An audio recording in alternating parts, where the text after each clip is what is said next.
Hey guys, it's Cryptic again, and I know this is probably a little bit of a weirder video. I just think that this is something that needs to be addressed. This is for the Overwatch community. So, if you guys don't know what this app is, this is Oversumo. And what this is essentially, it looks at all the heroes you play, how you play them, and it compares them to everybody else in the game who plays the hero. And it looks at what rank they are, so on and so forth. And so overall in Season 5, I play a Master Tier Zarya, and then I tap on her and I can see the full breakdown of everything about her, all the stats that they weight.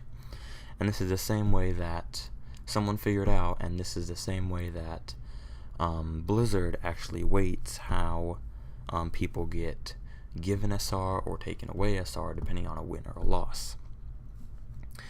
And so there's something that I just want to bring up because I notice it a lot. First of all, it's unfair that some characters gain more and lose less based on certain stats, because that means that a DPS can go for a 50-50 win rate and still gain SR, like a Genji. As long as he does everything, even if he loses, he might only lose a 15 or a 20 SR, and then when he wins, he'll probably gain 25 to 30, maybe even 35 upper 40s in the SR. Now, the thing is, in addition to Zarya, and I know probably a lot of people would butcher me for this, but Zarya being one of the hardest skilled and most complex heroes in the game, it's not fair that she gets given and punished SR as she does. So something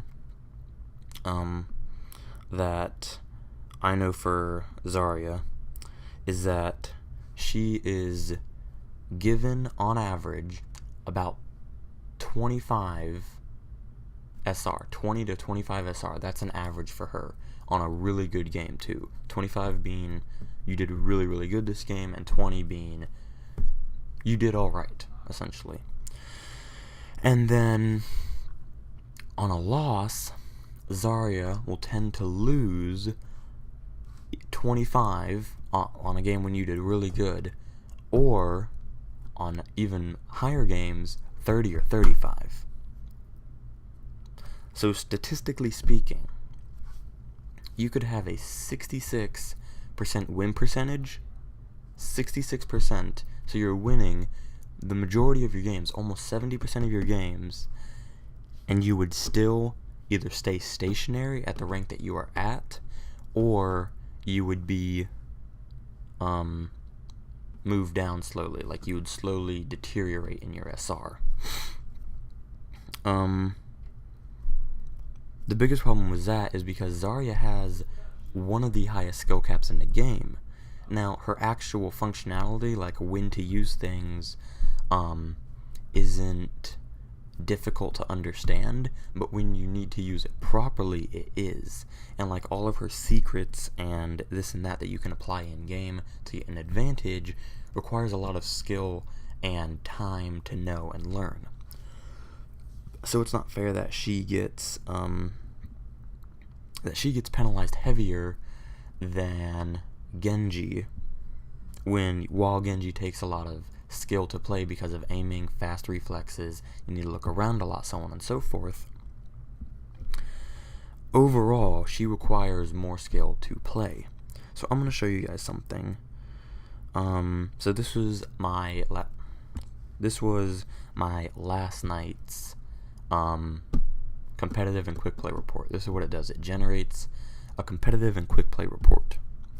And so you're probably thinking, and this is the last night when I got steamrolled. I lost 150 SR in, as you can see here, an hour and 49 minutes of in-game time, 39 minutes of in-game time, which translates to about 2.5 hours in real time. I lost 150 SR because I wanted to see, like, the wide variety, I guess you could say, of like different maps, how people play, what people play, how they play each character, and I just got absolutely steamrolled. Like, you're gonna look at these stats, you can see my averages here: Diamond, Master, Master, Grandmaster, Master, Master, so on and so forth. You can see all that, and then you can see how I played. So that was last night when we just got absolutely shredded. And then, if you move down, yesterday, I did Platinum in both competitive and quick play. In competitive, I had an average of a Master. My eliminations were at the best, and keeping my energy up wasn't doing the best, but I was still doing really good. And still, I got penalized for it pretty heavily by about 50 to 60 SR, even though I was playing at a Master tier, and I'm stuck in Diamond right now. And, well, I'm actually Diamond, but my SR is sitting at a Platinum level. So, you go back further. August 15th. I didn't play any competitive that day. August 14th, quick play, 3 hours, translates to about 4.5 hours total, including wait time and stuff, for quick play games. Competitive report, again, was a Platinum, but I was playing a Master tier Zarya. And the reason it said Platinum is because I also played other people. So, take a look at Zarya again. The only thing I was doing bad on was my final blows. Usually I do better on my final blows. Well, there will be those games. You're not always going to have an entire... Zarya, she's powerful, but she's designed just to pump out damage and then let the actual DPS eliminate. She's meant to highly weaken. That's one of her goals. It's not exactly to get kills. So the fact that I even have an average of about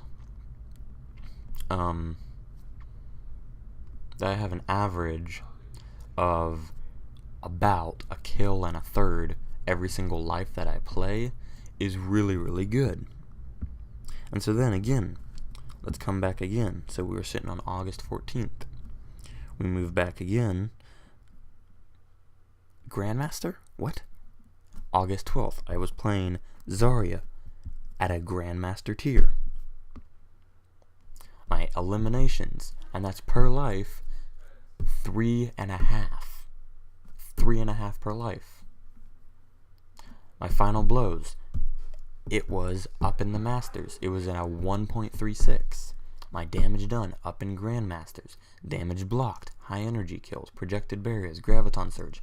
Average energy, almost fully maxed out. My average energy over every single one of my games was 42.5 over all of my games, and essentially the top tier Grandmaster will hold 45, almost 46% energy every single game that they play.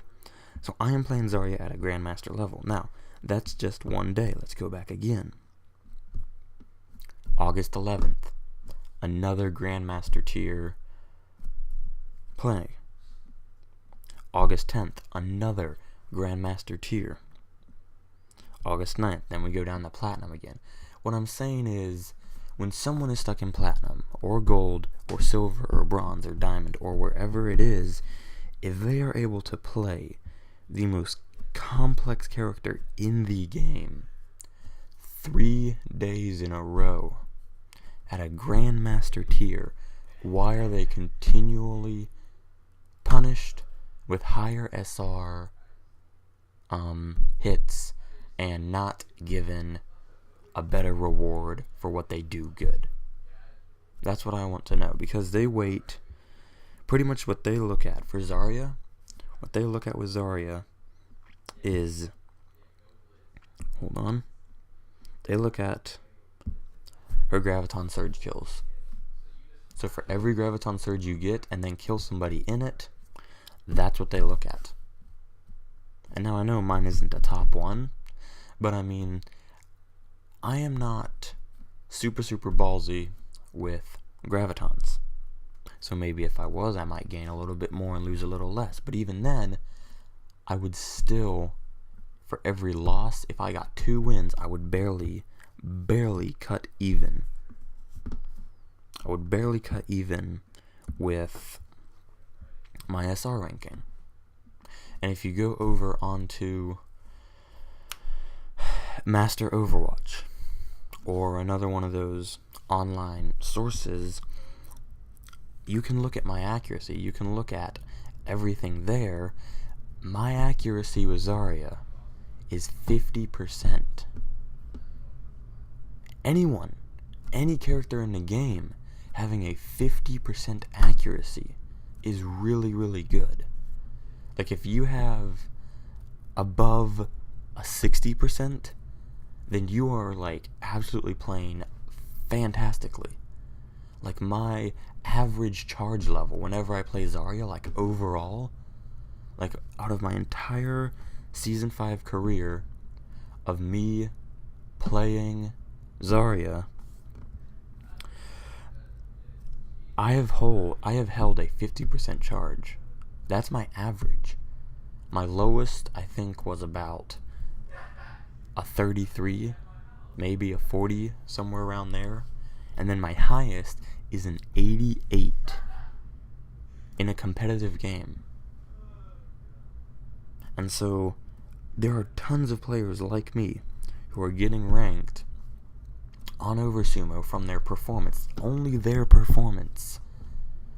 And if this is without competent teammates, you alone, if they are getting ranked in Master, Grandmaster, 2 entire ranks above where they are sitting now, and their SR keeps taking huger and huger hits, and they can't win, why are they forced to stay there? They should be able to actually get out of there, but they can't, because they don't have teammates that can work with them. So, I know that other people have made videos about this, but I just wanted to bring it to attention because this is something that Blizzard really needs to look at, because I'm not the only one that's like this. There are tons of other people who on their own are really, really good. They team up with other people that are really, really good, and then they get to a 6-stack. Wham! Either they're facing an entire 6-stack team of like Grandmaster tier Smurfs, or they are playing people who are far above their skill level, and it's just not fair. Now, maybe, yes, there is that chance that they do have a higher skill, but every single match, if you go into a 6-stack, like I played about 6 or 7 games last night, if every single match you play against different people, and all the people you play against have higher skill, and all the people that you are paired up with don't have a good skill level, why does the game keep pinning you with that same team? I mean, if you were holding a Grandmaster or Master tier rank with no help, you should be up in Grandmaster where you can really shine. But the way Blizzard has it set up now is that you can't move out of there. You're stuck there. That's why it's called Elo Hell. So, I just thought this needed to be brought to attention because 3 days in a row I was on Grandmaster tier, almost fully maxed out stats, and I solo queue, I play with 1 or 2 other people, and I can't do anything because of how the game is set up.